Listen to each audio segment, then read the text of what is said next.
Ce matin, vous recevez Pierre de Villeneuve, la députée du Val-de-Marne, Mathilde Panot, vice-présidente du groupe La France Insoumise à l'Assemblée nationale. Bonjour Mathilde Panot. Bonjour. Merci d'être avec nous ce matin sur Europe 1. Ce week-end encore, 4500 personnes ont défilé à Paris. Ce sont les chiffres du ministère de l'Intérieur, militants syndicaux, gilets jaunes, pour réclamer le retrait de la réforme des retraites. Le gouvernement ne cède pas, les syndicats non plus.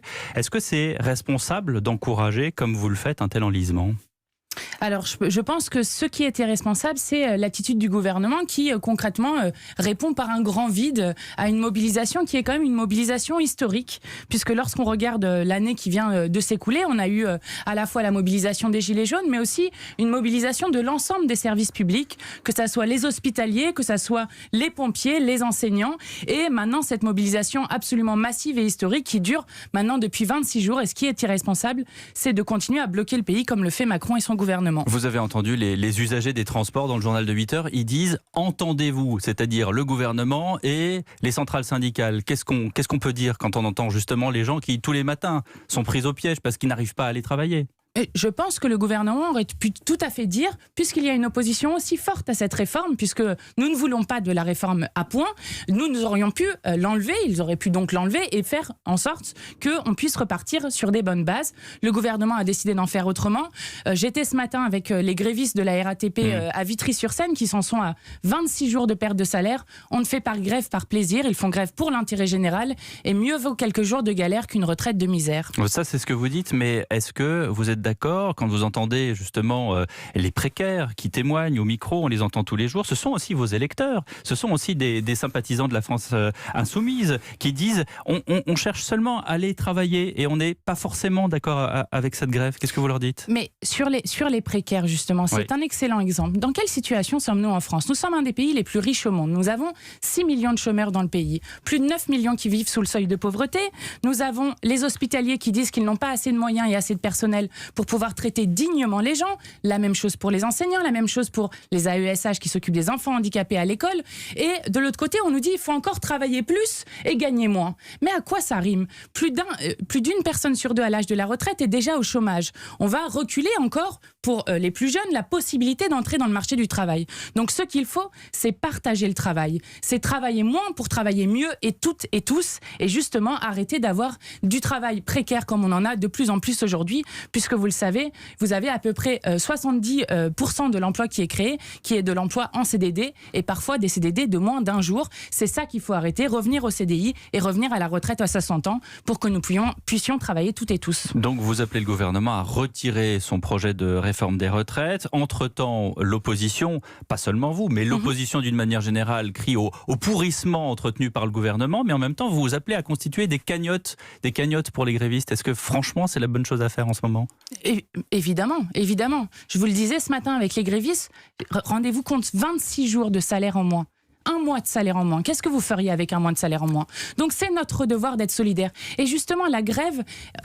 autour de cette réforme c'est des cagnottes pour continuer encore plus le mouvement ? C'est des cagnottes pour aider les grévistes qui sont en première ligne. Il n'y a pas de date limite de cette grève ? Ça peut durer 15 jours encore, un mois encore, 2 mois encore ? Jusqu'à que le gouvernement devienne raisonnable. Et on tiendra avec la multiplication de cagnottes comme vous le faites ? Vous savez ce qui est en train de se jouer en ce moment ? C'est pas seulement une réforme des retraites, c'est savoir quel monde on veut pour le futur. Et ce monde pour le futur, c'est soit celui du chacun pour soi, soit celui du tous ensemble. Et dans cette grève, il y a des choses merveilleuses, magnifique. Quand les grévistes EDF, notamment de l'énergie, rétablissent le courant chez des familles à qui on l'a coupé, c'est une manière d'être solidaire. Pardonnez-moi, mais il y a des grévistes qui coupent le courant aussi. Là, vous dites qu'ils le rétablissent. Oui, enfin, la plupart des grévistes, ils ont coupé le courant des grandes entreprises pour les remettre aux autres, ou ils ont basculé 80 000 et 50 000 personnes en heure creuse. Ils ont coupé le courant dans certains quartiers où il y avait justement des EHPAD, dont des personnes qui étaient dépendantes de machines. Vous savez que c'est quand même un petit peu... Non, alors il y a eu plein d'informations dessus, notamment sur un chirurgien qui aurait fait une opération qui aurait mis en danger la personne. Le chirurgien lui-même a dit que la personne n'était pas en danger. Vous savez qu'à chaque fois qu'il y a des sécurités de choses, mais on ne va pas rentrer dans ces détails-là. Ce que moi je voulais dire, c'est que c'est notre devoir d'être solidaire aujourd'hui. Et d'ailleurs, ça se voit, vous avez des cagnottes, notamment où vous avez 1,5 million d'euros qui ont été récoltés parce que tout le monde ne peut pas faire grève. Parfois, c'est compliqué. Vous avez les enfants, vous avez votre famille. Et donc, c'est une manière d'être solidaire et de dire, nous ne voulons pas de ce monde-là. Et je pense que que c'est ce qui se joue aujourd'hui. Adrien Quatennens de la France Insoumise a fait une contre-proposition le 18 décembre dernier avec un âge de départ à 60 ans, un nombre d'annuités abaissé de 43 à 40 ans, une retraite minimum au SMIC, des pensions basées sur les 10 meilleures années et non plus les 25. Comment est-ce qu'on finance tout ça ? Alors, eh bien, finalement, c'est assez simple. Déjà, la première des mesures à prendre, c'est d'établir l'égalité de salaire entre les hommes et les femmes, qui permet de remettre des cotisations et donc d'arriver à remettre de l'argent dans les caisses de retraite. Et puis, il y a plusieurs leviers en plus de ça. Si vous augmentez de 1% les salaires, vous avez 2,5 milliards de cotisations qui rentrent en plus. Si vous créez 100 000 emplois, je vous parlais tout à l'heure des emplois hospitaliers que nous devrions créer, des emplois du lien social, mais aussi des emplois pour la bifurcation écologique et sociale dont nous avons besoin. 100 000 emplois, c'est 1,3 milliard de cotisations qui rentrent en plus. Donc si on arrêtait de réfléchir pour juste gaver les banques et les assurances et qu'on réfléchissait pour qu'on ait un monde qui soit meilleur pour toutes et tous, avec du travail qui soit partagé, alors on arriverait à avoir un système à l'équilibre. Je rappelle juste que le régime des retraites aujourd'hui n'est pas en déséquilibre. Tous les emplois que vous créez là, il faut les payer aussi. Oui. Donc ça accroît le vide. Mais pas du tout. Ça fait rentrer des cotisations justement dedans. Certainement, mais c'est pas un cercle, comment dirais-je, victorieux vertueux qui ferait que ça ne marche pas comme ça, vous le savez très bien. Bien sûr que si, ça marche comme ça. Bien sûr que si on crée des emplois. Regardez, plutôt que d'avoir des personnes qu'on va mettre à 64 ans au chômage, si on crée des possibilités pour que l'emploi soit partagé et donc qu'on crée des richesses. Vous savez quand même qu'une personne aujourd'hui est 3 fois plus productive qu'un salarié en 1970. Donc à un moment, la question qu'on doit se poser, c'est pourquoi faire ? Qu'est-ce qu'on est en train de faire ? Et par exemple, si on parle de la bifurcation écologique, vous avez 1 million d'emplois à créer dans l'éco-construction. Vous avez 300 000 emplois paysans à créer pour une agriculture paysanne et écologique. Vous avez 900 000 emplois, et c'est l'ADEME qui le dit, à créer dans la transition énergétique. C'est des emplois dont nous avons absolument besoin. Qu'est-ce que vous attendez de l'intervention d'Emmanuel Macron demain ? Qu'il retire sa réforme, ça serait formidable. Vous savez très bien qu'il ne va pas le faire. Qu'est-ce que vous attendez de lui ? Non, plus rien. C'est ce qu'on lui demande. Nous, on lui demande ça. Vous savez, les danseurs et les danseuses et les danseurs de l'opéra ont dit cette phrase qui, je trouve, est très belle. Nous ne voulons pas être la génération qui sacrifiera l'avenir des générations futures. Je pense que tout est dit dans cette phrase-là. Et donc, nous demandons à Emmanuel Macron qu'il recule sur cette question, le retrait de cette réforme à point. Mais vous savez très bien que ça n'arrivera pas.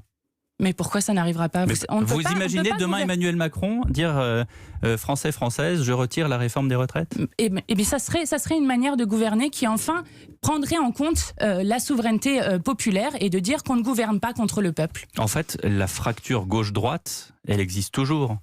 Est-ce que vous diriez que Emmanuel Macron est un président de droite ? Non, je dirais que c'est un président des riches. Et nous l'avons dit plusieurs fois et je pense que c'est fondamentalement la question qui est posée ici. C'est est-ce qu'Emmanuel Macron veut continuer à gouverner pour une petite minorité de Français, à continuer à les servir en supprimant l'impôt de solidarité sur la fortune, mais en enlevant les APL aux autres de l'autre côté, ou est-ce qu'il veut être le président de tous les Français et de toutes les Françaises comme il devrait l'être normalement ? Mathilde Panot, vous avez fait, j'allais dire votre flash mob, mais c'est peut-être pas forcément la meilleure expression. Ça sert à quoi de débrancher les illuminations d'une grande bijouterie parisienne ? Alors c'est intéressant parce que cette action a déchaîné l'extrême droite, je ne sais pas pourquoi. Mais vous ça leur poserez la question ? Exactement. Ça sert à montrer qu'il va falloir aller vers la sobriété énergétique et que notamment nous n'avons pas besoin d'illuminer la devanture de magasins lorsque ces magasins sont fermés.